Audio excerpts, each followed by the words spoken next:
Selamat pagi, Assalamualaikum warahmatullahi wabarakatuh.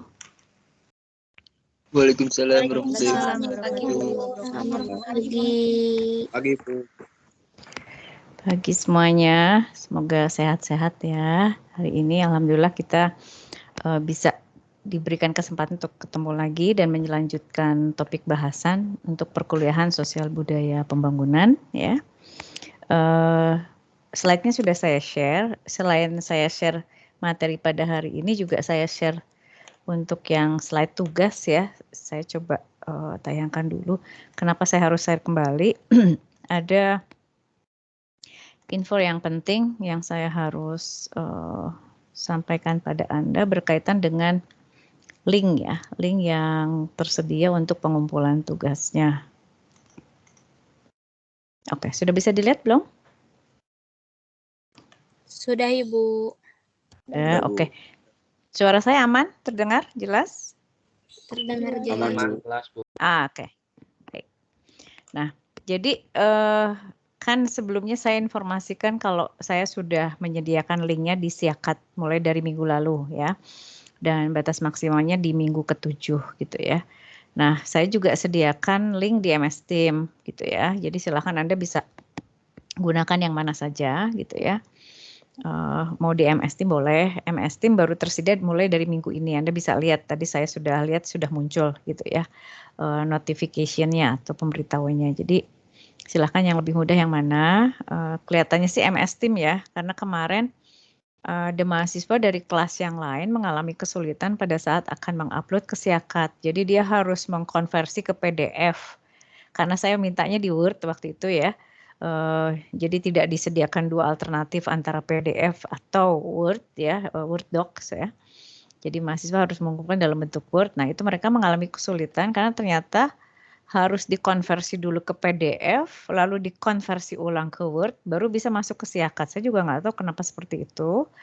Dan ya saya jadi nggak enak karena itu menyusahkan mahasiswa saya pada saat akan mengupload tugas gitu ya. Nah berangkat dari pengalaman itu, mungkin silakan Anda bisa gunakan saja MS Team.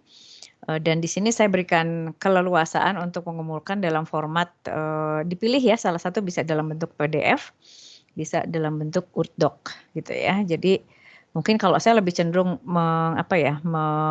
menyarankan Anda untuk mengumpulkan lewat link MS Team gitu ya. Tapi kalau mau coba ke Siakat silahkan gitu ya. Tapi saya khawatir tadi Anda akan harus melakukan apa yang mahasiswa saya sudah lakukan sebelumnya kemarin gitu ya. Oke, jelas sampai di sini? Jelas, Bu. Oke. Ya, jadi silahkan kalau yang sudah merasa pede dengan tugasnya, sudah yakin mau dikumpulkan, boleh langsung diupload saja ke MS Team ya. Linknya sudah saya sediakan dan itu sama link tersebut akan ditutup di minggu ke-7 ya. Jadi itu adalah minggu terakhir batas waktu penutupannya dan minggu ke-7 ini kalau nggak salah tanggal 5 April.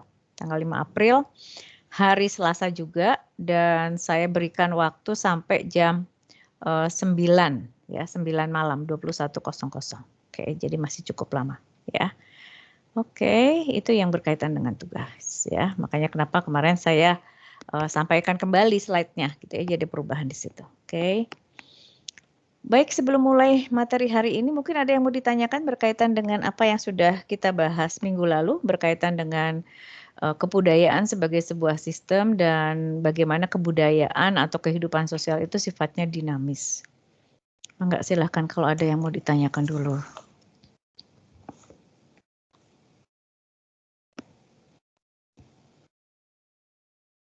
Tidak ada atau belum ada? Belum ada, Bu. Belum ada, oke. Baik, kita mulai saja ya membahas materi hari ini. Dan kita sekarang sudah masuk ke teori ya. Jadi hari ini saya akan, karena ada 6 teori, kita dalam 3 minggu berturut-turut itu akan dalam satu kali pertemuan kita membahas 2 teori. Nah hari ini kita akan bahas 2 teori, yaitu teori fungsionalisme struktural dan teori konflik ya. Ini bahasanya cukup banyak gitu ya. Kita akan coba lihat saja ya secara bertahap. Nanti kalau ada yang mau ditanyakan pada saat saya sedang pemaparan silahkan Anda bisa langsung interupsi saja gitu ya, supaya saya bisa langsung apa istilahnya kasih jawaban yang relevan dengan pertanyaan Anda. Oke, izin menayangkan slide-nya terlebih dahulu. Oke.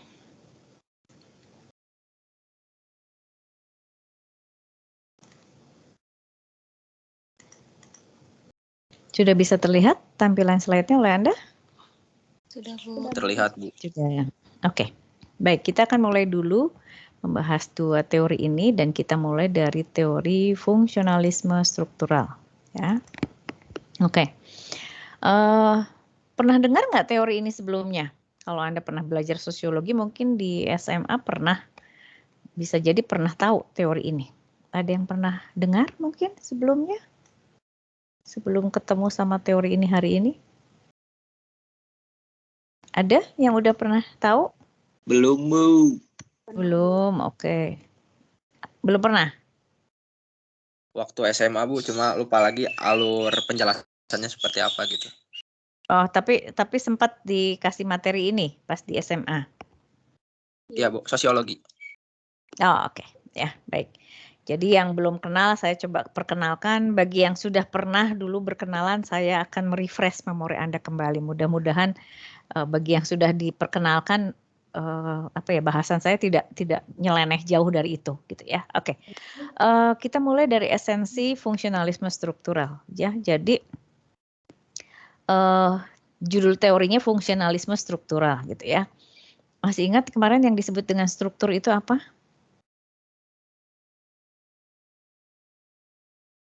Struktur itu apa sih? Ada yang bisa kasih komen nggak? Kemarin kita pada saat bicara tentang kebudayaan, apa istilahnya? Kita bahas tentang itu. Ada bahasan tentang itu. Kalau nggak salah, pada saat kita bicara unsur ya atau wujud. Masih ingat nggak? Minggu lalu loh. Baru lewat seminggu. Lupa lagi. Struktur itu bicara susunan, ya, susunan yang membedakan antara satu unsur dengan unsur yang lain. Jadi kalau kita bicara sebuah masyarakat, di dalam masyarakat itu atau di dalam kelompok itu ada individu sebagai unsur dari masyarakat ya atau kelompok. Nah, individu-individu ini akan punya peran yang berbeda satu yang dengan yang lain dan itu biasanya sudah ada ketetapannya, sudah ada susunannya. Jadi kalau misalnya saya umpamakan di kantor saya ya itu sudah ada pimpinannya, ada bawahannya gitu ya. Lalu orang-orang juga punya fungsi yang spesifik gitu ya. Ada dosen seperti saya, lalu ada bagian administrasi. Bagian administrasi juga ada dua, ada bagian administrasi umum yang salah satunya ngurusin bagian keuangan. Lalu ada administrasi pendidikan yang mengurusi masalah manajemen perkuliahan dan sebagainya gitu ya. Nah, itu yang disebut dengan struktur ya. Jadi kita bicara susunan gitu ya. Nah, susunan ini ada yang nanti kaitannya dengan aspek yang sifatnya hierarkis. Tadi yang saya katakan ada pimpinan, ada bawahan gitu ya. Di mana pimpinan punya fungsi khusus, bawahan juga punya fungsi khusus juga gitu ya. Nah, struktur ini bisa ditemukan dalam kelompok atau masyarakat manapun ya. Dan ini punya fungsi. Punya fungsi, fungsinya apa? Fungsinya untuk menjaga keutuhan dari kelompok atau masyarakat itu. Nah, itu esensi dari judul teori yang disebut dengan fungsionalisme struktural. Jadi, setiap kelompok akan punya susunan atau struktur dan susunan atau struktur ini akan punya fungsi untuk menjaga keutuhan dari kelompok atau masyarakat tadi, gitu ya. Bisa difahami sampai di sini tentang maksud dari teori fungsionalisme struktural? Bisa, Bu. Oke. Nah, jadi di sini katakan unsur-unsur sosial atau budaya dalam suatu kelompok akan berkontribusi atau saling memberikan pengaruh positif gitu ya. Sehingga nantinya si kelompok atau masyarakat itu atau kehidupan kolektif itu akan bisa bertahan secara integratif ya. Jadi saya butuh Anda, ya dosen butuh mahasiswa, mahasiswa butuh dosen gitu ya. Jadi kita punya hubungan positif yang tadi menunjang supaya kelas ini bisa berfungsi sebagaimana mestinya gitu ya. Unsur-unsur tidak memberikan pengaruh positif itu akan membawa konsekuensi terhadap goyahnya yang namanya sebuah kelompok atau masyarakat. Di sini sebutnya disfungsional. Jadi masuk disfungsional ini adalah kelompok atau masyarakat itu tidak berfungsi sebagaimana mestinya. Jadi kalau misalnya seorang pimpinan tidak melakukan tugasnya dengan sesuai dengan amanah yang diberikan pada dia, ya bisa jadi keutuhan organisasi atau misalnya mekanisme yang ada di situ terganggu gitu ya. Hubungannya tidak harmonis antara dia dengan bawahannya, lalu bawahannya bisa jadi juga bingung gitu ya terhadap kepemimpinan dia, terhadap mungkin mekanisme dia memimpin sebuah kelompok atau organisasi, dan nanti bisa timbul gangguan lah gitu ya di dalam kelompok atau organisasi ya, tempat sekelompok orang tadi berada gitu ya. Oke, nah itu yang pertama. Lalu yang berikutnya masih esensi tentang teori fungsionalisme struktural ya. Setiap kehidupan sosial dan kebudayaan terdiri dari unsur-unsur yang saling terkait satu sama lain. Nah, tadi kita bicara kehidupan sosial, kita juga bicara kebudayaan. Kemarin ada 7 unsur gitu ya kebudayaan, di mana itu punya keterkaitan satu terhadap yang lain gitu ya. Dan ini adalah tadi menjaga keserasian fungsi dari sistem itu gitu ya, fungsi dari masyarakat tersebut. Ketidakharmonisan antara unsur tersebut bisa menimbulkan konflik, dan selanjutnya konflik ini bisa menimbulkan disintegrasi. Jadi sebuah kelompok itu sangat dimungkinkan akan terpecah kalau memang anggota di dalam kelompok itu sudah tidak punya kemampuan untuk mempertahankan keberadaan kelompok tadi gitu ya. Seperti itu. Dan nanti kalau itu terpecah akan timbul kelompok baru gitu ya. Jadi misalnya satu kelompok besar terpecah jadi 2 kelompok yang terpisah gitu ya, seperti itu. Esensinya itu apabila terjadi tadi ketidaksinkronan antara satu unsur dengan unsur yang lain, lalu konfliknya mungkin bisa sangat apa istilahnya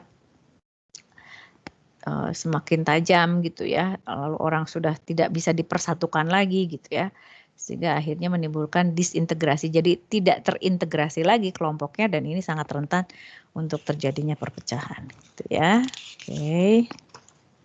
Nah, kalau kita bicara tentang teori fungsionalisme struktural, ini ada beberapa tokoh ya yang akan saya coba tampilkan teorinya gitu ya.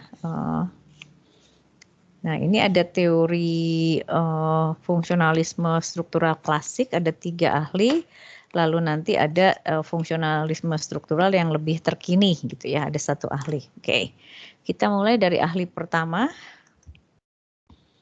Oke, namanya Pitirim Sorokin. Ya, ini seorang ahli sosiologi ya, yang termasuk yang melahirkan teori fungsionalisme struktural atau mendukung teori ini ya. Nah, ada beberapa pandangan, ada 3 pandangan mendasar yang disampaikan oleh Sorokin. Yang pertama adalah dia bicara tentang integrasi sosial budaya.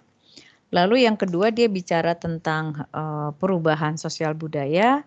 Dan yang ketiga dia bicara tentang mobilitas sosial gitu ya. Nah, kita akan coba bicara satu persatu dulu pendapatnya Sorokin ini apa aja ya, atau maksudnya apa aja gitu ya. Nah, yang pertama adalah integrasi sosial budaya. Tadi sudah mungkin saya ulang-ulang menjelaskan tentang itu di 2 slide pertama. Nah, integrasi sosial budaya menurut Sorokin ini adalah pemahaman tentang realitas sosial budaya yang dilatar belakangi oleh pemahaman atas nilai, norma, simbol yang terdapat dalam masyarakat, dan nilai dan norma ini menjadi pedoman berperilaku agar kita bertindak, bersikap, berpikir sesuai dengan yang sebagaimana mestinya kita lakukan gitu ya. Jadi kalau dikatakan tidak boleh, kita harus nurut gitu ya, dan kita tahu kenapa sampai tidak boleh gitu ya. Kita memahami itu karena kita punya pemahaman, dan kita juga pemahaman itu digunakan untuk menjaga keutuhan dari kelompok di mana kita berada gitu ya, sehingga kita mau istilahnya menuruti atau mematuhi aturan yang berlaku. Bisa ada yang kasih contoh nggak? Kira-kira seperti apa?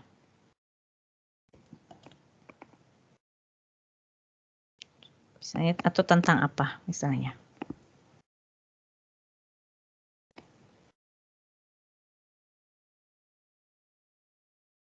Halo?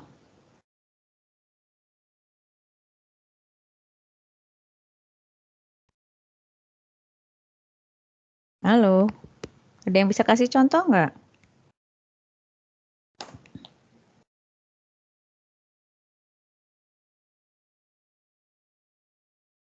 Contohnya gimana?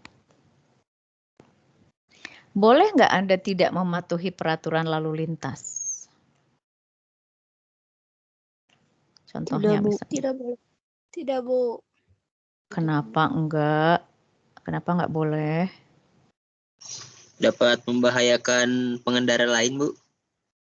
Oke, ini siapa yang bicara? Gun-gun, Bu. Gun-gun. Bisa kasih contoh spesifik nggak ngebahayainnya seperti apa? Jadi kan kalau misalnya apa kan contohnya kan lampu merah gitu, Bu. Terus kan misalnya dari ada apa? Misalnya dari giliran kita tuh dari arah saya tuh lampu hijau nih. Nah, dari sebaliknya merah. Nah, kalau misalnya yang dari merah itu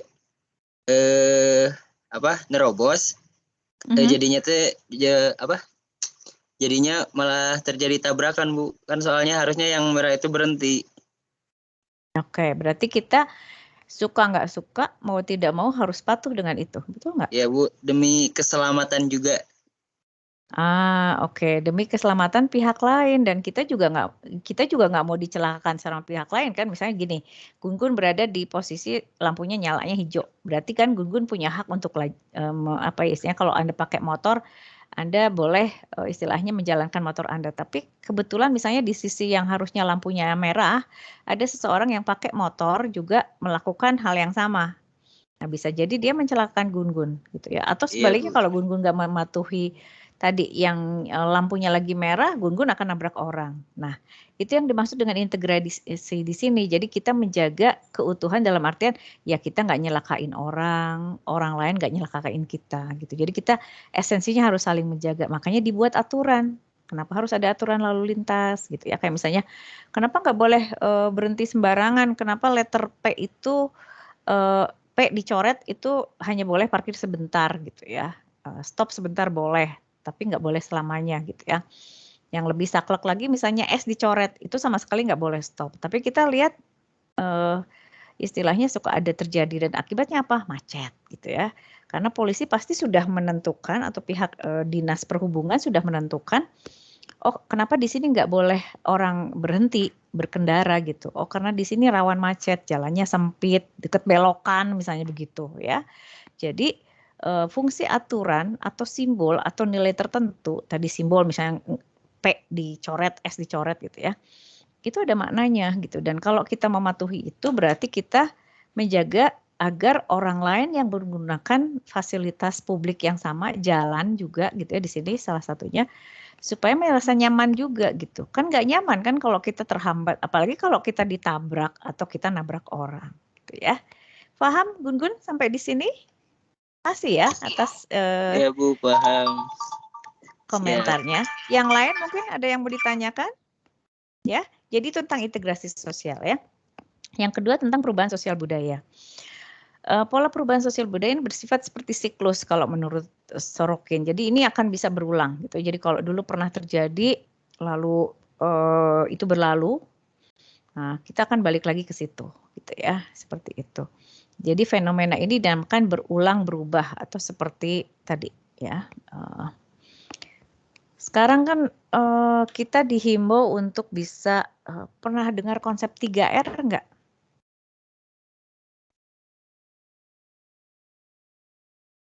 Pengelolaan sampah. Pernah dengar konsep 3R enggak? Ya, Bu. Pernah, Bu. Nah, Bu. Reduce, reuse, recycle ya, Bu? Ya, reduce, reuse, dan recycle. Oke. Ya, oke. Jadi kita kalau bisa seminimal mungkin buang sampah gitu ya. Apalagi kalau sampahnya nggak bisa didaur ulang gitu ya. Kalau misalnya sampah rumah tangga ini kita bisa pisahkan kayak bekas kulit pisang, bekas memasak gitu ya. Itu bisa disahkan dan nanti bisa jadi kompos. Kompos itu adalah pupuk, jadi nanti bisa digunakan gitu ya, seperti itu. Lalu kalau misalnya kita pernah beli dus gitu ya, atau beli sesuatu lalu kita dapat dalam kemasan dus, bentuknya dus gitu ya. Nah si dus ini nggak selalu harus dibuang saat itu juga gitu ya.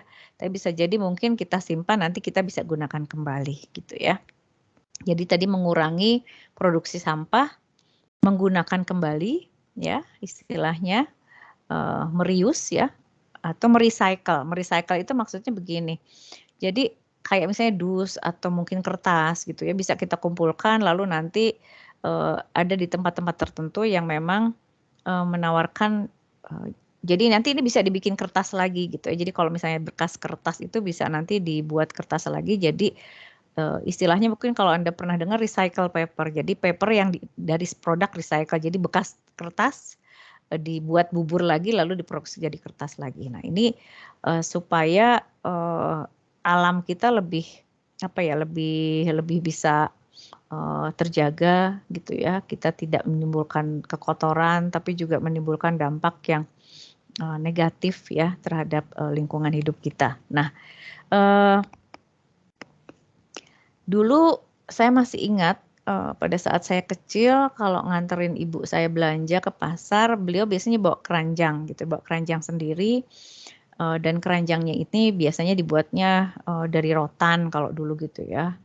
Nah ini ibu saya pakai berulang kali gitu ya. Nah nanti kalau pada saat di pasar, karena waktu itu belum ada kantong kresek kayak sekarang, jadi nanti si tukang jualannya itu akan membungkus istilahnya apakah itu sayuran atau apa yang dibeli oleh ibu saya dengan menggunakan kertas atau daun pisang dulu ya. Nah, lalu itu berlalu ya. Era itu berlalu, lalu kita kenal dengan namanya produk kantong plastik ya. Nah, ini kita kenal kantong kresek gitu ya. Kantong kresek berbagai ukuran, kantong kresek berbagai warna, kantong kresek berbagai jenis ketebalan gitu ya. Sampai akhirnya sekarang kita berada dalam kondisi kita sudah kebanyakan buang itu ke lingkungan dan itu ternyata tidak bisa didaur ulang dalam waktu cepat. Beda dengan daun pisang, beda dengan bungkus koran misalnya seperti itu ya. Nah, jadi sekarang ada lagi tuh istilahnya. Jadi kalau kita mau dikatakan berulang berubah, nah itu balik lagi tuh ke zamannya dulu kayak ibu saya belanja di masa lalu gitu. Jadi kita dihimbau untuk punya satu tas atau beberapa tas yang bisa kita gunakan berulang kali gitu ya. Konsep tasnya lumayan macam-macam, ada yang bisa dilipat sehingga cukup praktis, bisa dimasukin tas gitu ya. Jadi kalau tiba-tiba saya harus pergi berbelanja, tasnya sudah ada tersedia di situ gitu ya. Nah itu yang dimaksud dengan perubahan yang bersifat berulang berubah. Oke, bisa dipahami sampai di sini? Bisa Bu. Bisa, oke ya. Lalu pandangan yang ketiga dari Sorokin adalah bentuk mobilitas sosial atau social mobility. Nah, dalam kehidupan sosial kita tidak mungkin statis berada di satu tempat terus-menerus gitu ya. Nah, mobilitas di sini bisa terjadi secara vertikal, ini ada strukturnya, tadi ada susunannya. Bisa juga secara horizontal gitu ya. Nah, kita coba lihat yang vertikal itu ada dua jenis ya. Ada yang disebut dengan social climbing. Ada yang disebut dengan social sinking. Social climbing ini adalah perpindahan status naik gitu ya. Karena ada peningkatan kualitas keterampilan atau keahlian gitu ya. Jadi kita semakin ahli, semakin spesifik, lalu itu dibutuhkan bisa jadi kita dipromosikan gitu ya. Atau misalnya promosi dilakukan karena ada prestasi kerja gitu ya. Atau bisa jadi mungkin ada kedudukan yang kosong gitu ya. Jadi orang ditempatkan di situ. Kalau kualifikasinya udah sesuai gitu ya. Jadi posisi di mana kita naik posisi gitu ya. Ada yang disebut dengan social sinking. Nah, ini perpindahan status. Kalau tadi naik ya, climbing, ini turun ya.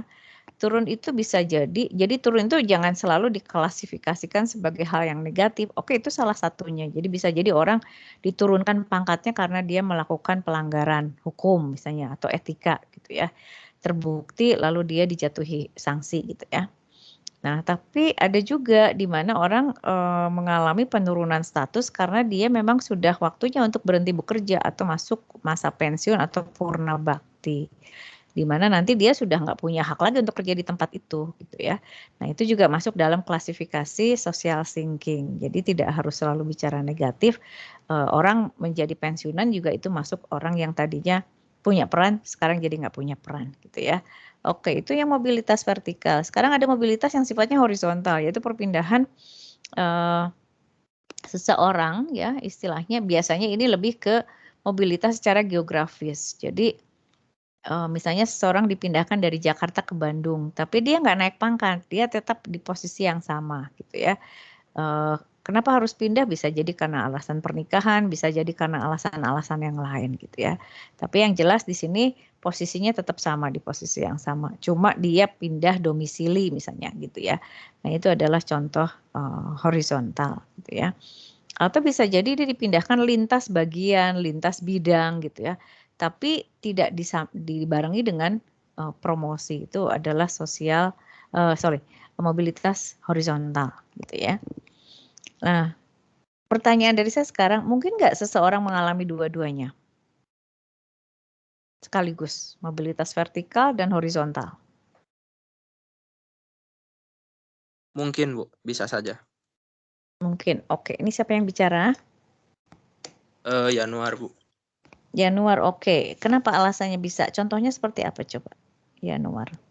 Misalkan saya berpindah pekerjaan dari Bandung ke Jakarta, namun di Jakarta mungkin dirasa kurang maksimal gitu atau tempatnya kurang nyaman sehingga mengalami social sinking gitu.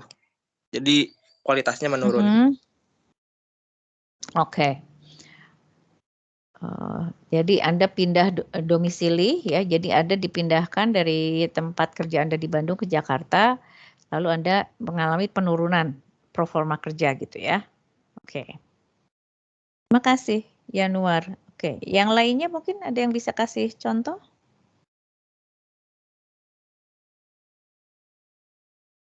Kalau yang promosi gimana? Tadi yang contohnya yang turun.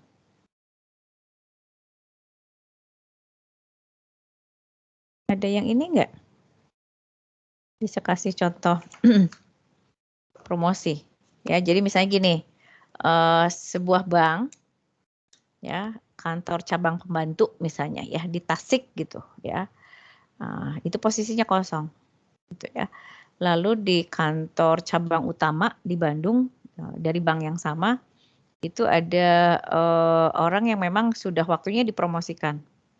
Jadi mungkin istilahnya kalau dalam SDM tuh dia udah mentok di situ, udah nggak bisa naik lagi pangkatnya udah di situ gitu.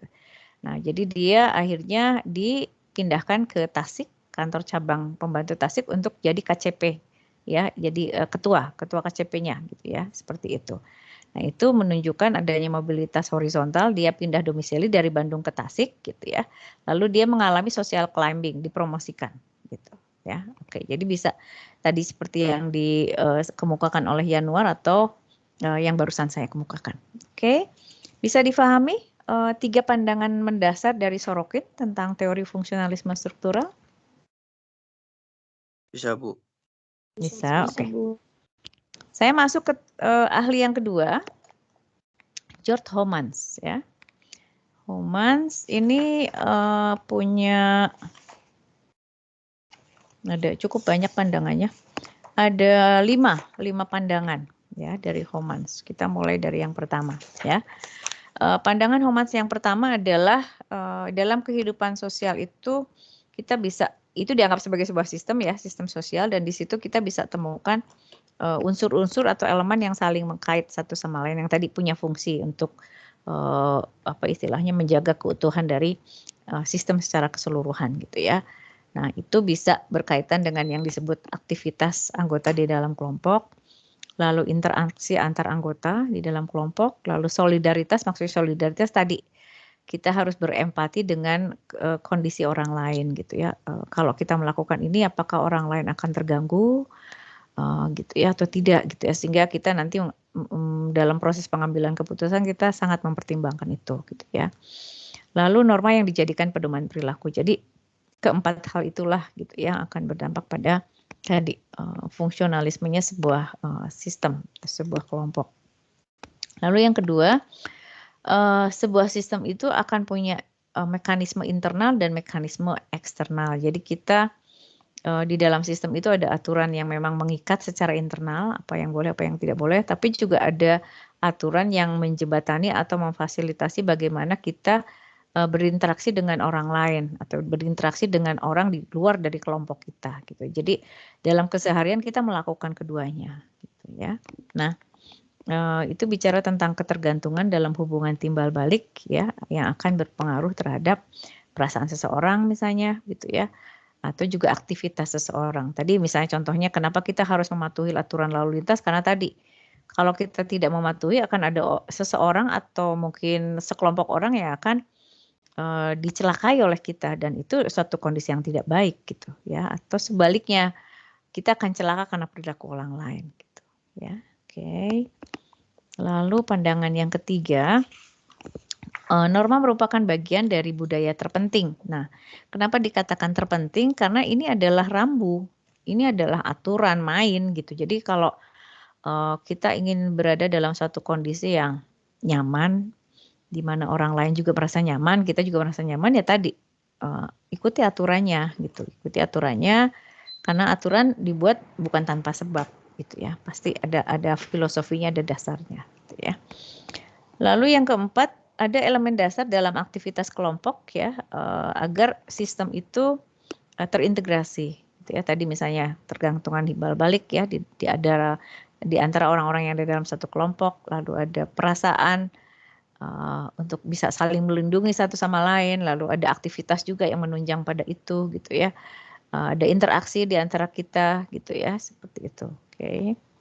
Lalu yang berikutnya, nah manusia juga punya kemampuan untuk berpikir. Dia juga menggunakan rasionalitasnya di dalam melakukan tindakan sehari-hari gitu ya.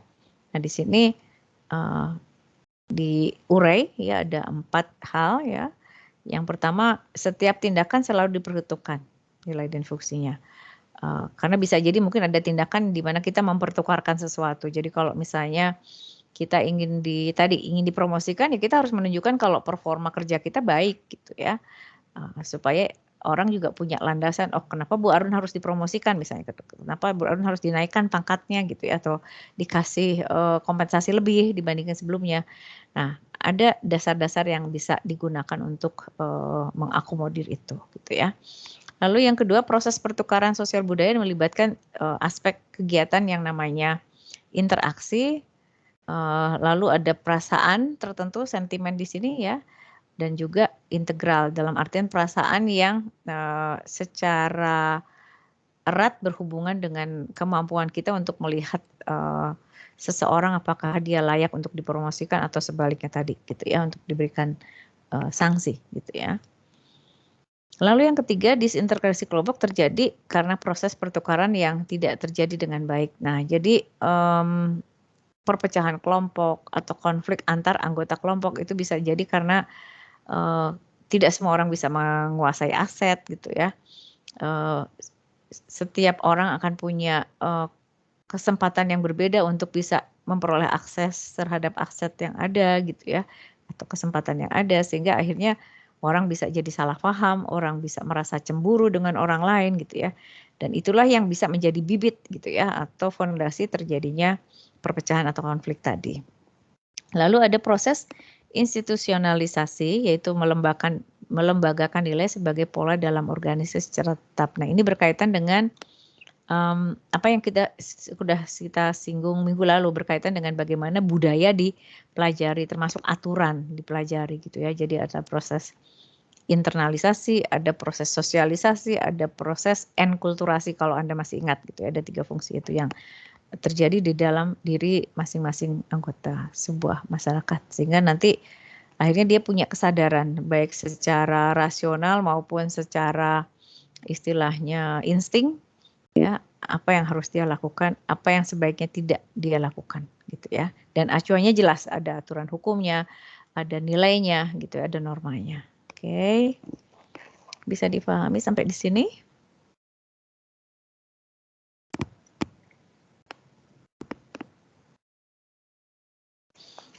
Ada yang mau ditanyakan nggak sampai sini dulu? Sebelum saya masuk ke tokoh yang ketiga.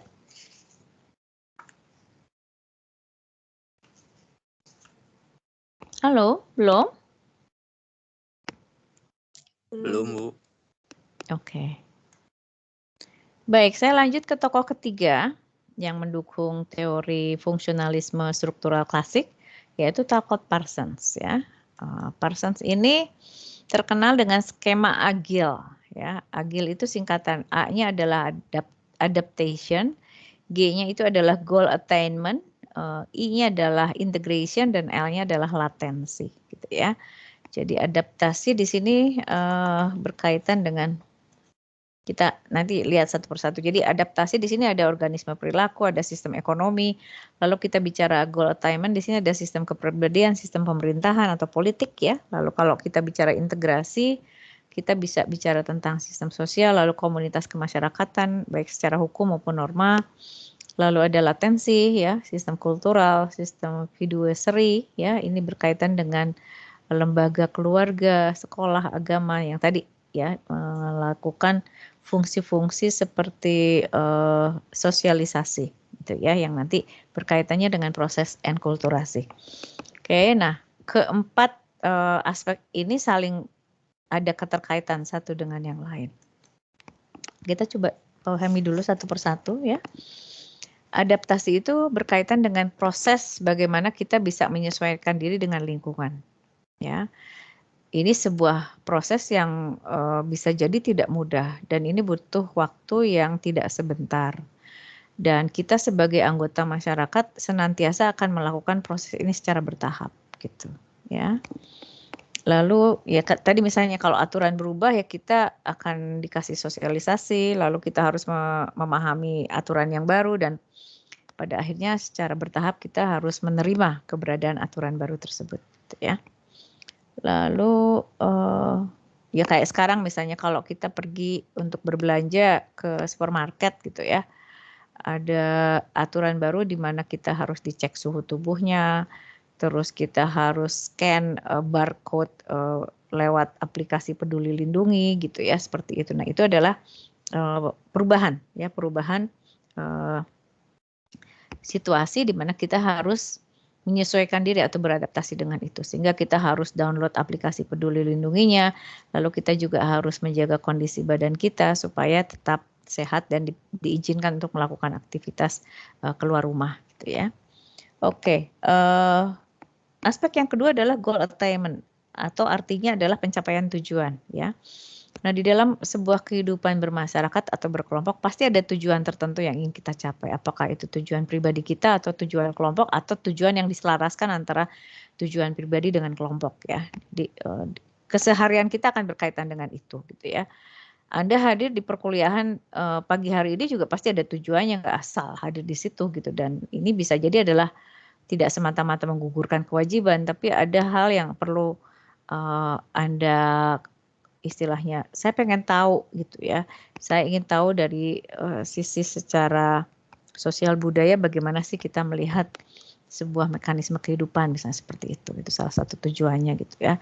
Dan dengan menghadiri perkuliahan ini misalnya insya Allah Anda bisa dapat pemahaman tentang itu ya. Oke. Lalu yang ketiga adalah integrasi. Nah, integrasi tadi sudah saya jelaskan, ini bicara tentang keselarasan ya, keselarasan antara unsur-unsur atau bagian di dalam sebuah sistem sosial tertentu. Dan yang keempat adalah latensi atau pemeliharaan pola ya. Jadi bagaimana kita bisa menjaga eksistensi sebuah aturan, bagaimana kita bisa menjaga perilaku kita tetap terkontrol, misalnya itu masuknya ke latensi gitu ya. Jadi memotivasi kita untuk bisa senantiasa menyesuaikan diri dengan apa yang harus kita lakukan gitu dan apa yang seharusnya kita hindarkan ya. Oke, nah kalau semua itu bisa berfungsi secara optimal, Parsons yakin kalau yang namanya sebuah masyarakat itu akan terjaga keutuhan maupun keberadaannya. Oke. Baik, saya lanjut ke tokoh yang keempat, Merton. Nah, Merton ini termasuk tokoh yang dia tidak masuk ke dalam tokoh teori fungsionalisme struktural klasik, dia lebih ke yang relatif lebih modern gitu ya. Nah, jadi dia sebetulnya ada hal-hal yang dia koreksi dari pendapatnya para seniornya dia gitu, dan dia berusaha memberikan kontribusi berkaitan dengan kekurangsesuaian gitu ya dari teori ini dikaitkan dengan fenomena mungkin yang lebih aktual gitu ya, seperti itu. Nah, Merton mengatakan bahwa setiap individu dalam masyarakat itu akan memiliki status kedudukan secara hierarkis gitu atau kedudukan secara struktural ya. Sehingga dia akan punya peran jadi di balik status itu. Jadi kalau misalnya status saya sebagai dosen, saya punya peran gitu ya. Bahkan seperangkat peran. Jadi saya kerjaannya tidak hanya mengajar ya seperti yang tengah saya lakukan saat ini, tapi saya juga punya kewajiban lain, misalnya menyiapkan tugas, mengoreksi tugas Anda, lalu nanti saya harus bikin soalnya diujikan, lalu saya harus koreksi berkas ujian Anda, berkas tugas Anda gitu ya. Nah, baru nanti saya bisa menentukan gitu ya, Anda berhak mendapat nilai seperti apa gitu ya. Nah, itu yang disebut dengan role set. Jadi seperangkat peran yang dimiliki oleh saya sebagai tenaga fungsional dosen gitu ya. Lalu kalau misalnya saya bicara lain lagi, misalnya peran saya sebagai seorang istri gitu ya, karena saya sudah menikah, itu akan beda lagi. Akan ada seperangkat peran lain yang saya harus lakukan. Nah, dalam keseharian saya bisa jadi berada di antara dua peran ini secara bergantian gitu ya. Oke. Lalu yang kedua pendapatnya adalah seperangkat peran tersebut harus terintegrasi dengan baik. Karena apabila tidak terintegrasi akan menimbulkan konflik peran. Jadi kita kadang bingung mau prioritasin mana nih sebagai dosen atau sebagai istri gitu ya.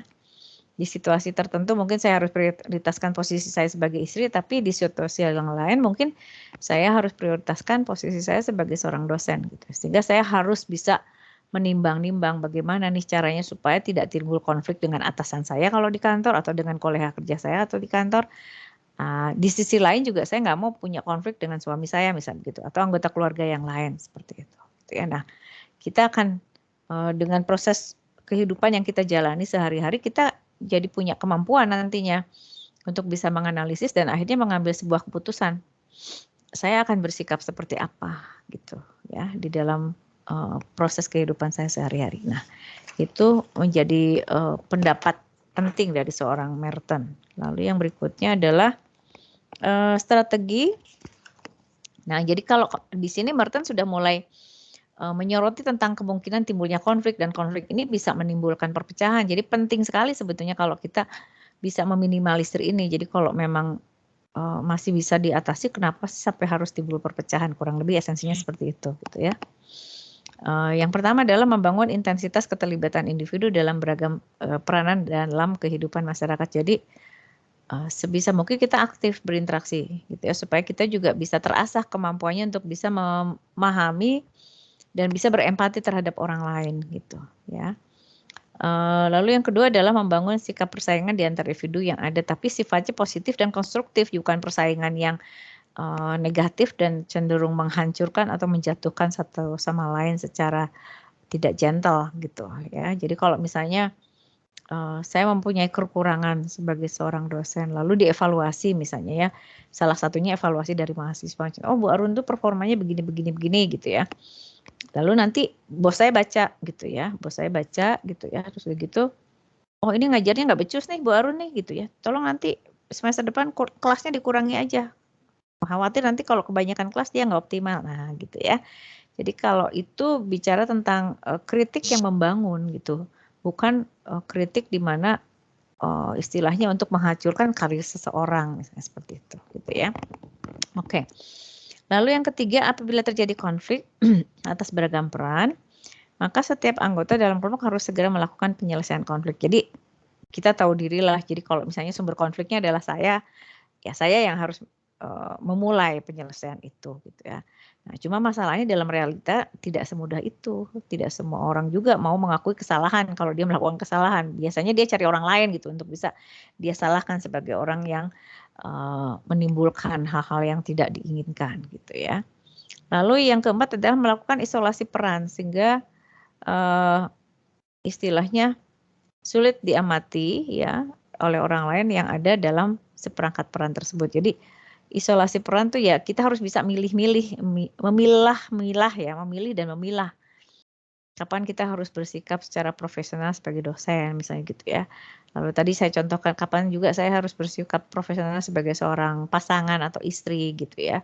Jadi nggak bisa dicampur adukan gitu. Jadi itu yang disebut dengan isolasi peran.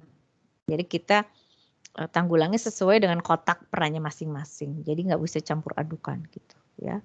Oke, saya seorang dosen, oke saya seorang istri juga, oke saya juga seorang anak, punya ibu juga gitu ya. Nah, ketiga kotak peran tadi punya istilahnya kekhususan ya, punya tuntutan yang berbeda satu dengan yang lain. Nah, bagaimana caranya saya bisa mengatur itu gitu ya tanpa menimbulkan konflik peran yang cukup apa ya istilahnya bisa punya dampak lah gitu ya terhadap keutuhan dari sebuah kelompok atau keluarga gitu ya. Oke. Nah, Merton juga mengungkapkan teori fungsionalisme bukan sebuah teori yang perfect atau yang sempurna. Ini juga punya keterbatasan ya. Nah, di sini dia meng-highlight dua keterbatasan mendasar. Yang pertama adalah teori ini cenderung seperti menyederhanakan atau mengeneralisir. Jadi kasusnya kayaknya sama deh gitu ya atau disederhanakan gitu ya. Jadi fenomena sosial di setiap masyarakat itu sifatnya unik dan kompleks gitu ya. Sehingga kita nggak bisa samakan gitu apa yang terjadi pada diri Anda pasti akan bisa sesuai dengan menggunakan resep ala saya gitu ya. Demikian juga sebaliknya gitu ya. Jadi aspek relativitas itu ada gitu. Lalu analisisnya masih cenderung bersifat sangat umum gitu ya. Sehingga kalau kita mau kaitkan dengan kasus yang sifatnya lebih spesifik, individual, mikro itu agak sulit gitu ya karena memang teori fungsionalisme struktural lebih merupakan kerangka teori atau kerangka konseptual yang sifatnya umum atau makro gitu ya. Oke, itu bahasan untuk teori yang pertama. Silakan ada yang mau ditanyakan dulu sebelum saya masuk ke teori yang kedua yaitu teori konflik.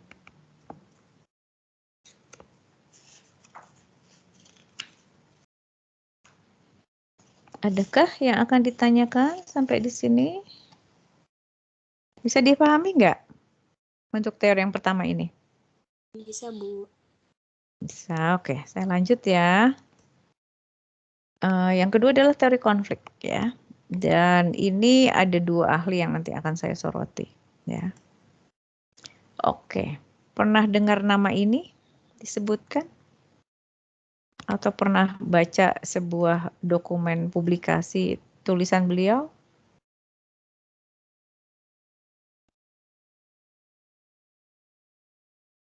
Pernah dengar kan? Belum Bu, tidak. Pernah SMA, Bu. Oke. Pernah SMA? Oke. Baik. Yang tadi bilang pernah pas SMA siapa ya? Mungkin bisa kasih gambaran apa sih yang Anda ketahui tentang Karl Marx? Halo Mbak, namanya siapa? Tadi yang bilang kalau pernah dengar pada saat SMA. Halo? Halo? Mbaknya namanya siapa? Siapa? Maulina, Bu. Waktu pelajaran sosiologi sih sering. Siapa? Punten, kurang jelas namanya. Oh nama aku. Maulina. Iya, nama. Now? Maulina. Oh, Maulina, oke. Ya, silakan. Apa yang Anda ketahui tentang Marx, ajarannya Karl Marx? Yang pernah Anda dengar? Halo, Mbak Maulina. Halo, Bu. Apa? Apa Ibu waktu itu pernah kelas 7 sih kalau nggak salah. Tentang apa? Halo? Halo? Halo? Tentang apa? Suaranya nggak kedengeran, bukan? Tentang apa? Oh, kedengeran nggak, Bu? Sekarang kedengeran. Tadi pas jawabannya saya nggak dengar. Apa? Kalau boleh diulang, punten.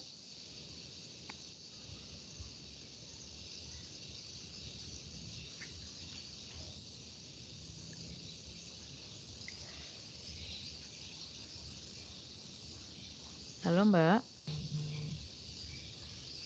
Kayaknya sih, Bu, tentang komunis atau konflik gitu. Konflik udah jelas. Komunis maksudnya apa?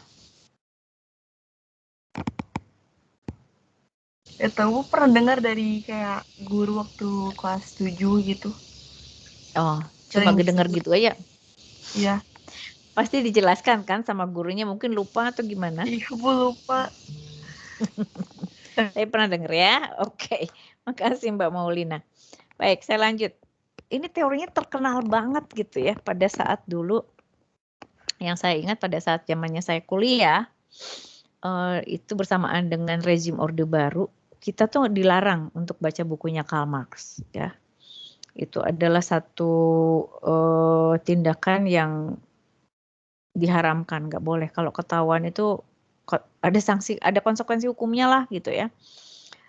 Karena ada satu ajaran di situ nanti kita bisa ketahui ya, yang kalau dalam kamus dosen saya waktu itu dia mengatakan, wah ini rejim ini parno banget nih sama ajarannya Karl Marx gitu. Dia takut dengan itu gitu ya, sehingga dia meminimalisir bahkan menutup channel kita para mahasiswa saya pada saat itu, lalu dosen-dosen saya juga untuk bisa punya akses terhadap publikasinya dia. Jadi saya pernah dikasih bukan satu buku sih, jadi kayak deskripsi tentang teori Karl Marx itu apa sih gitu ya.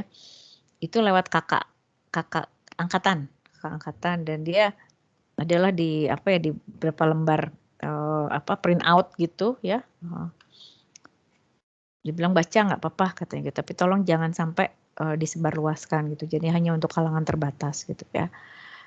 Karena kalau Anda mau tahu situasi saat itu gitu ya, itu biasanya kalau di tempat kuliah suka tiba-tiba ada, kita juga nggak ngeh sih siapa yang jadi intelnya gitu. Jadi suka ada intel ikut kuliah gitu. Bahkan teman saya bilang bisa jadi yang jadi intelnya teman kita sendiri gitu ya. Nah, jadi kalau kita ketahuan gitu ya baca teorinya Karl Marx lalu kita mendukung pahamnya dia gitu ya, itu bisa jadi apa ya istilahnya, jadi incaran sama rejim waktu itu gitu ya. Oke. Nah, siapa sih Karl Marx ini kok sampai orang takut gitu ya sama ajarannya? Nah, jadi Karl Marx ini memang dikenal sebagai tokoh sosiologi ya yang melahirkan yang disebut dengan teori konflik gitu ya. Nah, di sini cukup menarik ya, kalau Anda lihat nih yang saya cetak merah gitu ya. Jadi Marx itu punya satu pedoman lah atau faham gitu ya, atau mungkin kalau sekarang sebutnya apa sih istilahnya, prinsip ya, menyudahi konflik melalui konflik. Oke. Menyudahi konflik melalui konflik berarti kita nggak akan pernah selesai berantem. Kalau bahasa simpelnya saya mungkin begitu gitu ya. Jadi kalau saya ribut sama misalnya sama Mbak Maulina gitu ya, nah cara mengakhirinya itu saya ribut terus gitu. Nanti satu saat akan berhenti. Secara logika mungkin agak nggak sampai juga ya, karena sebagai manusia kalaupun kita berada dalam kondisi berkonflik, kita pasti punya keinginan untuk menyelesaikan konflik itu lah. Masa kita mau konflik seumur hidup, pasti kita juga ngerasa nggak nyaman gitu ya. Seperti itu. Tapi inilah pandangan Karl Marx. Jadi ini ada riwayat historis sebetulnya, nanti mungkin saya jelaskan pada saat menjelaskan, sambil menjelaskan apa yang dimaksud dengan pendapatnya Karl Marx ya. Nah, ciri utama hubungan sosial masyarakat itu adalah perjuangan kelas gitu ya. Jadi dia bicara ada dua kelas ya. Kalau Karl Marx terkenal ada dua kelas elit atau bourgeois ya, dan kelas pekerja atau proletariat, di mana ini nggak pernah akur gitu ya, nggak pernah akur, saling punya kepentingan yang berbeda satu sama lain gitu ya. Yang satu berjuang untuk eksistensi dirinya, yang proletariat, sementara yang satu berjuang untuk mempertahankan istilahnya kekuatan atau pengaruhnya dia gitu ya. Jadi nggak pernah nyambung gitu ya. Tidak ada masyarakat tanpa konflik gitu ya. Jadi masyarakat tuh kan senantiasa berkonflik. Jadi kita bisa kebayang deh kalau hidup di dalam masyarakat yang memang betul ada gitu ya, seperti yang digambarkan oleh Karl Marx, akan berada tidak nyaman gitu ya. Kita melihat kasus yang terjadi di Ukraina sekarang aja sedih gitu kan, padahal kita nggak berada di sana gitu ya. Jadi kalau bisa diakhiri dong invasinya gitu ya. Kalau ada masalah tolong dong duduk bersama cari solusinya gitu ya kan. Itu himbauan dari masyarakat internasional gitu kepada pihak Rusia maupun pihak dari Ukraina gitu ya.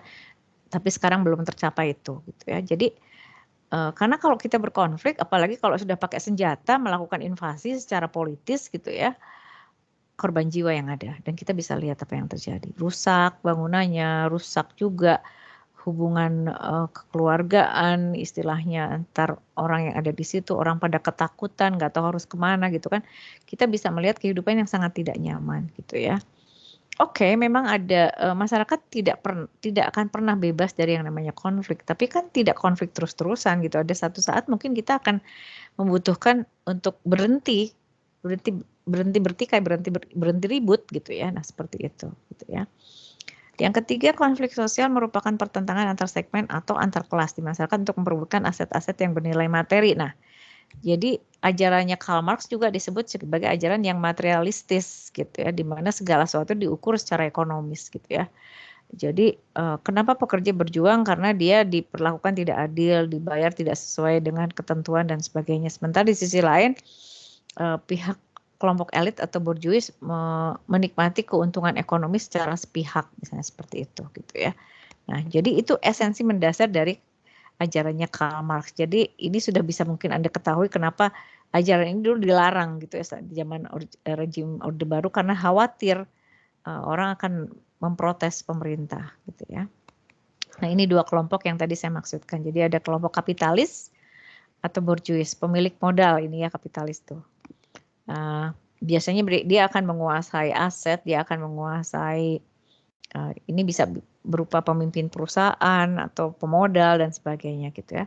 Sementara kelompok proletariat atau pekerja atau buruh adalah kaum proletariat yang dia ingin punya upah yang tinggi gitu, karena mereka merasa saya udah bekerja keras kok, jadi saya berhak untuk bisa memperoleh hak saya gitu, seperti itu. Dan itu tidak selalu sinkron gitu. Jadi haknya diberikan, bisa jadi diberikan, tapi tidak sesuai dengan misalnya perjanjian awal gitu ya, seperti itu. Jadi konflik kehidupan itu ada di antara dua kelompok ini dan itu akan terus-terus terjadi gitu ya, seperti itu.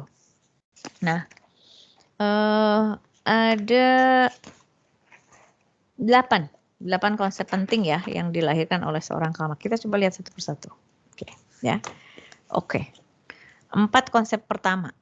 Yang pertama, pentingnya hak milik. Betul, saya setuju. Jadi biasanya kelompok pekerja ini tidak selalu punya kepemilikan terhadap aset tertentu. Dia belum tentu punya tanah, dia belum tentu punya aset kepada properti gitu ya.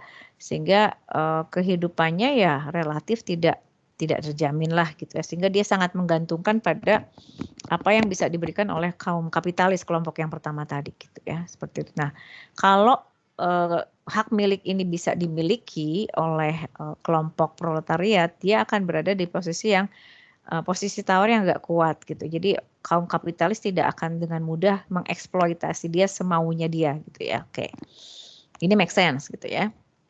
Lalu yang kedua, determinisme ekonomi. Jadi segala sesuatu dalam aspek kehidupan itu yang penting ekonomi. Oke, ya. Saya setuju, tapi ini bukan satu-satunya gitu ya. Nah, ini yang dianggap sebagai aspek yang membutakan Karl Marx gitu. Jadi segala sesuatu harus dituntut gitu ya. Apalagi kalau urusan ekonomi gitu ya. Yang ketiga adalah polarisasi kelas. Oke, masyarakat bisa terbelah, tapi sebetulnya kelasnya tidak hanya 2 sih. Kalau kita mau bicara real di masyarakat, bisa jadi kelasnya lebih dari itu gitu ya.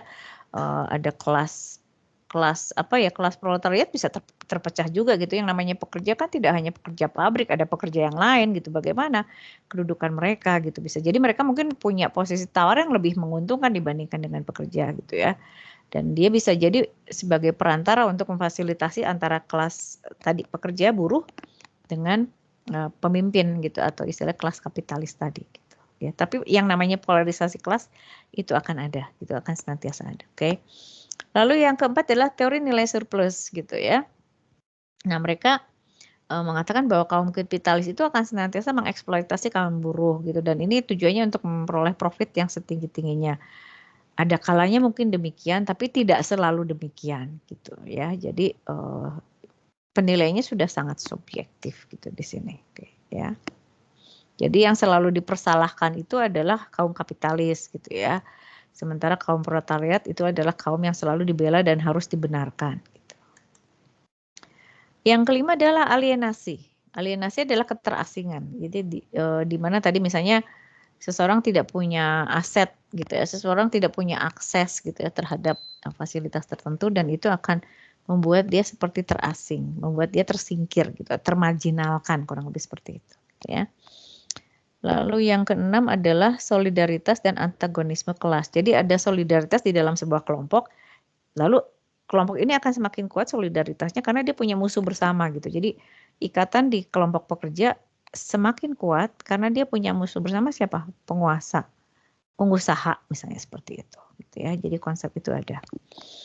Lalu yang ketujuh, nah ini konsep yang sebetulnya membuat rezim Orde Baru cukup takut, yaitu konsep tentang revolusi, yaitu gerakan perubahan yang mendasar di mana para kaum proletariat itu, anggota kelompok itu bisa melakukan yang namanya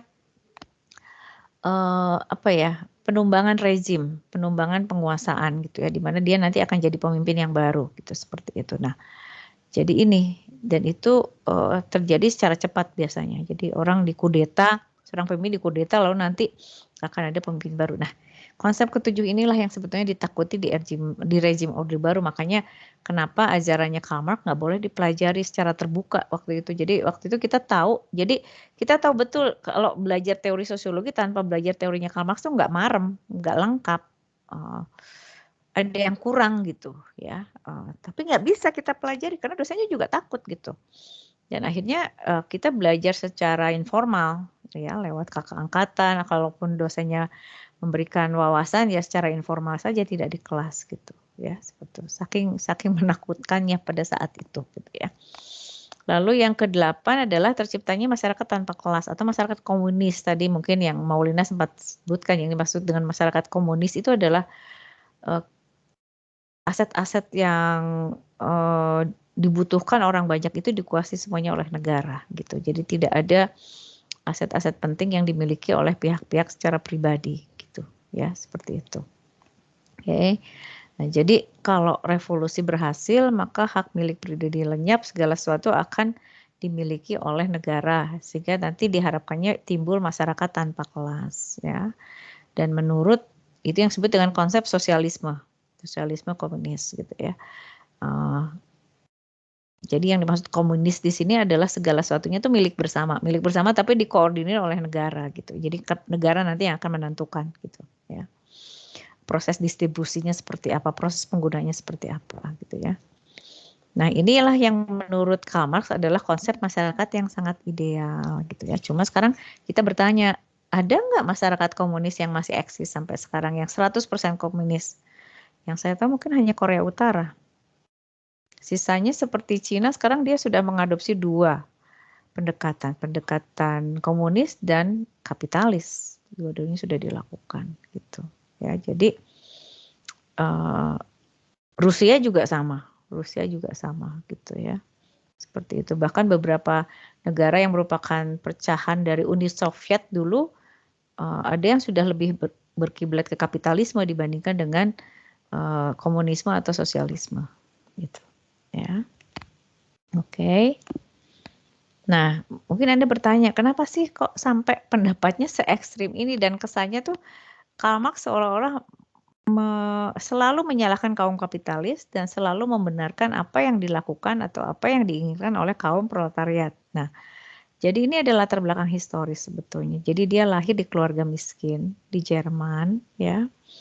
Dan sepanjang dari dia kecil sampai dewasa dan bisa memahami apa yang terjadi dengan kehidupan ini, keluarganya dalam kondisi miskin dan senantiasa tadi ya menurut persepsi Karl Marx saat itu, apakah itu Karl Marx kecil, Karl Marx yang masih remaja, itu adalah akibat dari ketidakadilan rezim pemimpin gitu atau penguasa atau tadi yang disebut dengan rezim kapitalis gitu ya, atau burjuis tadi, sehingga akhirnya lahirlah teori yang cukup ekstrim dari seorang Karl Marx. Jadi lahirnya teori tertentu oleh seorang ahli bisa jadi nggak jauh dari latar belakang historis kehidupan dia. Jadi kurang lebih seperti itu gitu ya. Lalu satu lagi yang mungkin di sini nggak ada tapi yang dikenal banyak orang, Karl Marx itu adalah seorang ateis. Jadi nggak pernah ada ajarannya dia yang menyinggung tentang agama. karena dia tidak yakin dengan konsep Tuhan gitu ya, seperti itu. Jadi sampai demikian gitu ya. Oke. Ada yang mau ditanyakan dulu mungkin sampai di sini? Maulina bisa agak paham mungkin sekarang dengan apa yang dulu sempat disinggung oleh guru Anda? Atau masih ada yang mau ditanyakan Mbak Maulina? Iya Bu, udah mulai ingat-ingat. Udah mulai lumayan paham ya. Oke. Ya. Jadi itu maksudnya. Jadi komunis itu adalah dari perspektifnya Marx ini adalah konsep masyarakat ideal gitu. Meskipun dalam realitanya sekarang mungkin lebih dominan yang mengarah ke kapitalis daripada yang komunis gitu ya. Salah satu negara yang masih bertahan sampai saat ini ya Korea Utara sih dengan itu, dan kita bisa lihat mereka sangat tertutup gitu. Sangat tertutup gitu ya. Karena kalau terbuka ya seperti Cina, seperti Rusia, ya dia bisa mengkombinasikan dua pendekatan tadi, apakah itu komunis dan juga kapitalis gitu ya. Oke, saya lanjutkan ya ke tokoh yang kedua untuk teori konflik ya.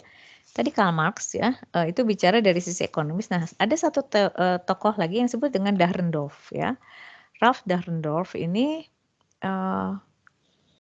dia bicara tentang konflik juga gitu ya. Nah, di mana di sini dia mengatakan ada beberapa pokok pikiran yang disampaikan oleh dia.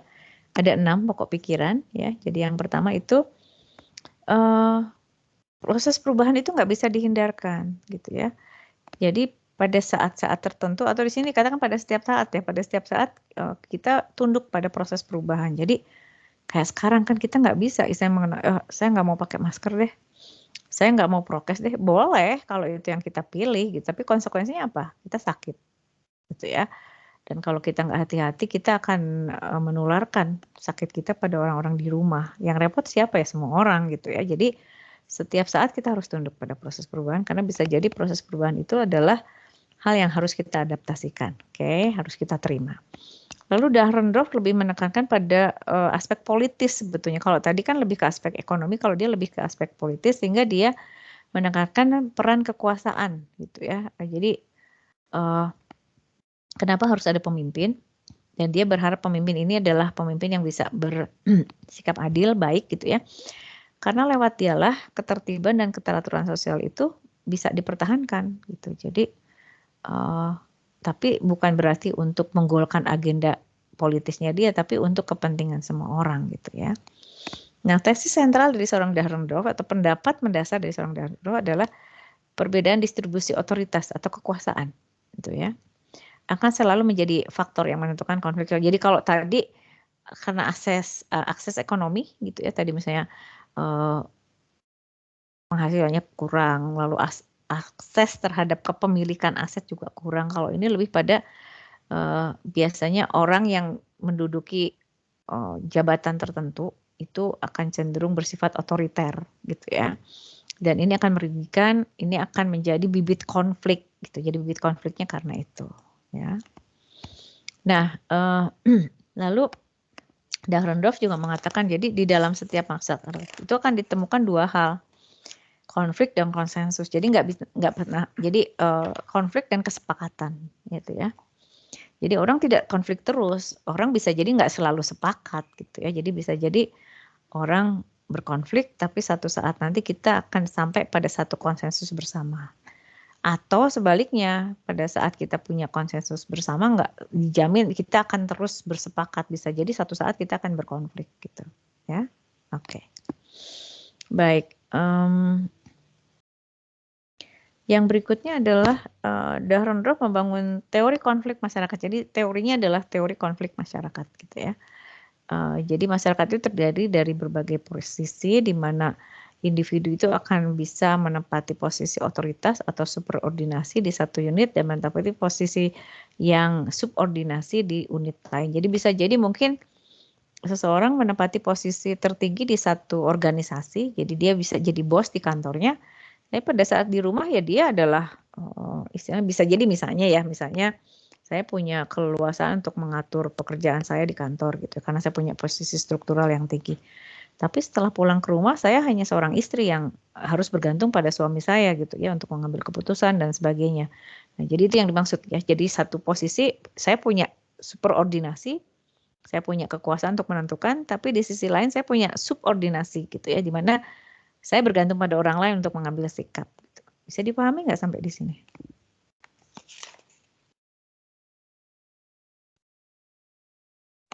Halo? Bisa, Bu. Ya, oke. Nah, ini saya coba bandingkan antara teorinya Karl Marx dengan Dahrendorf, di mana dua-duanya membahas tentang teori konflik gitu ya. Nah, kalau menurut Karl Marx, perubahan terjadi secara revolusi dalam waktu cepat gitu ya, dan masyarakat akan terus berada dalam kondisi berkonflik gitu ya. Sementara kalau dari versinya Dahrendorf, perubahan belum tentu akan bermuara ke revolusi, tapi bisa terjadi perubahan secara bertahap gitu ya. Di mana itu terjadi pada hal-hal yang memang tidak berfungsi secara optimal gitu ya.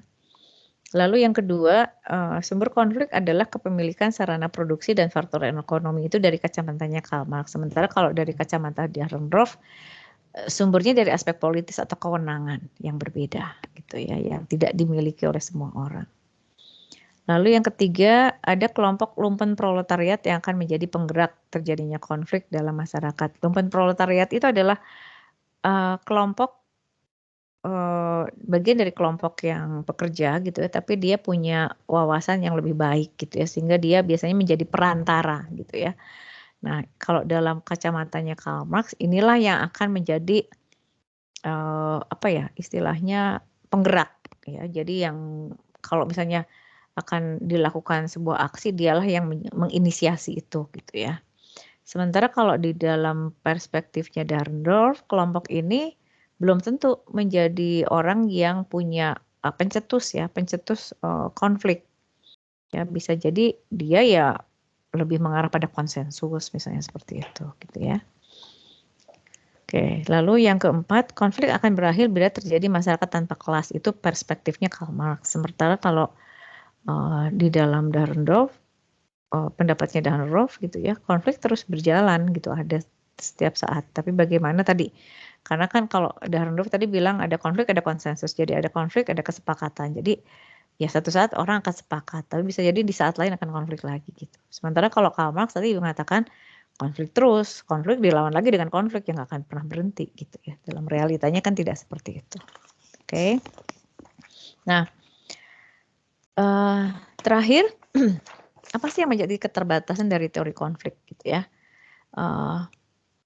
Yang pertama adalah para pengusung teori konflik, apakah itu Karl Marx maupun Dahrendorf ya, terlalu menekankan pada analisis konflik sosial yang tadi hanya lihat dari sisi ekonomis saja atau politis saja. Padahal sebetulnya mungkin bisa jadi ada di aspek budaya misalnya begitu ya, atau cenderung mengabaikan istilahnya ada konsensus loh yang bisa dicapai. Ada kok masyarakat yang tidak pernah berkonflik atau relatif sangat sedikit konflik terjadi gitu ya, seperti itu. Jadi seperti menyangkal adanya itu. Gitu. Lalu sama kritik yang kedua dengan kritik yang diberikan pada teori fungsionalisme struktural, yaitu analisisnya cenderung bersifat umum atau makro, sehingga pada saat kita mau bicara hal yang sifatnya spesifik atau khusus atau mikro, itu kurang bisa dihadirkan oleh teori konflik juga. Oke. Kurang lebih itu yang bisa disampaikan. Silahkan kalau ada yang mau ditanyakan sampai di sini.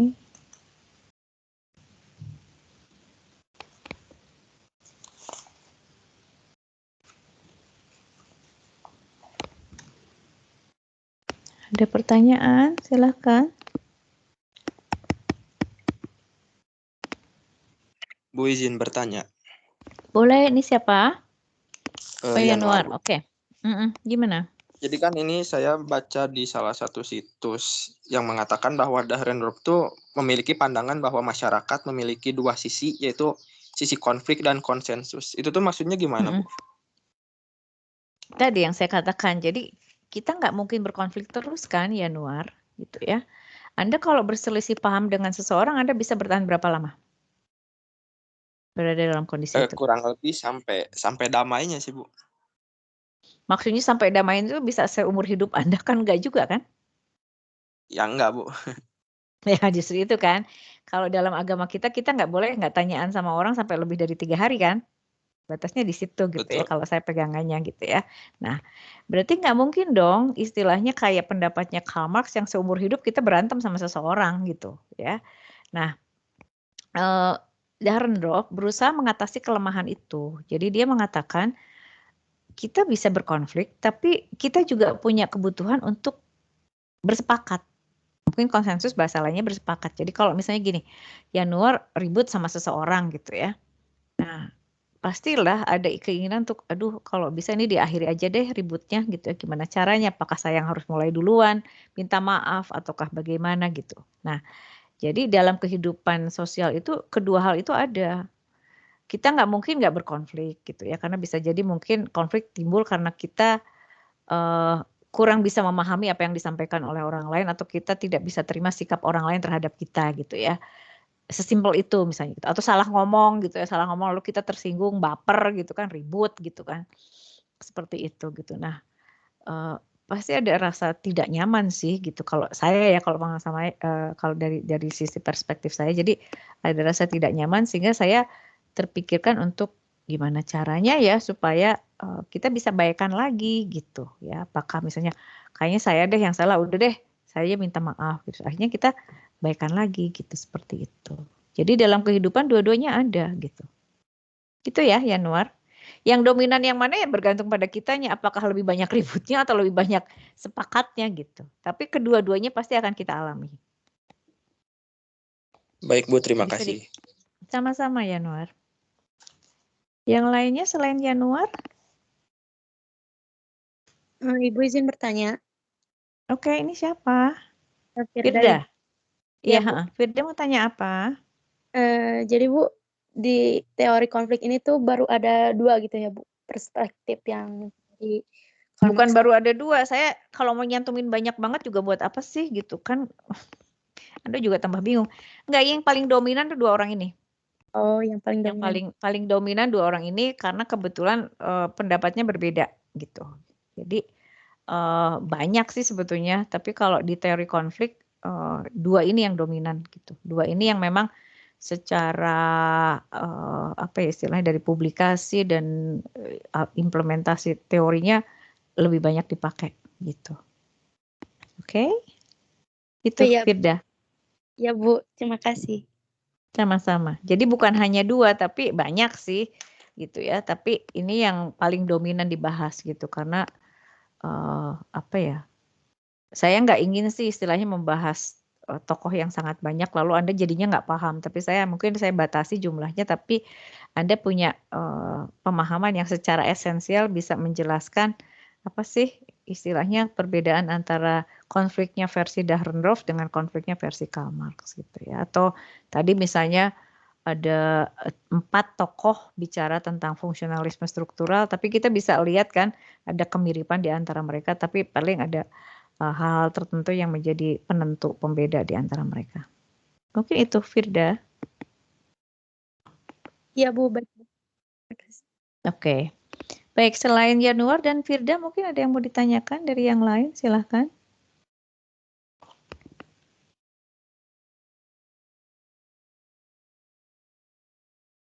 Oke, tidak ada.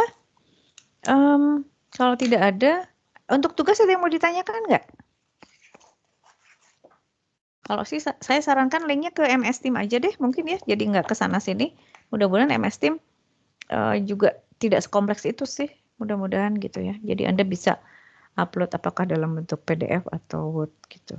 Daripada mengalami kasus seperti yang dialami mahasiswa saya di kelas lain yang harus konversi berulang kali. Oke. Baik, kalau tidak ada yang ditanyakan itu yang saya bisa share untuk pertemuan keempat ini ya. Kita sudah bicara tentang 2 teori dan insya Allah minggu depan kita akan ketemu lagi untuk membahas 2 teori lagi ya. Dan nanti bahasan ada 6 teori ya, jadi 3 kali pertemuan kita bahas 2 teori untuk masing-masing pertemuan. Oke. Demikian yang bisa disampaikan pada hari ini. Terima kasih atas kehadiran dan partisipasinya pada pagi hari ini untuk hadir dan berpartisipasi dalam perkuliahan ini ya. Terima kasih pada Anda, saya ucapkan semoga tetap jaga kondisi ya, sehat-sehat terus ya. Cuacanya sedang sangat sensitif saat ini gitu ya, jadi harus jaga asupan, jaga vitamin. Mungkin kalau perlu juga rehat gitu ya secukupnya gitu ya, supaya Anda bisa fit kondisi fisiknya. Insya Allah kita ketemu lagi minggu depan untuk melanjutkan bahasan tentang teori sosiologi. Terima kasih sekali lagi diucapkan. Selamat pagi. Wassalamualaikum warahmatullahi wabarakatuh. Terima kasih ya. Selamat siang mungkin. Waalaikumsalam, Ya. Ibu. Terima kasih, Bu. Ya, sama-sama. Silakan kalau Anda mau meninggalkan ruang kelas ini.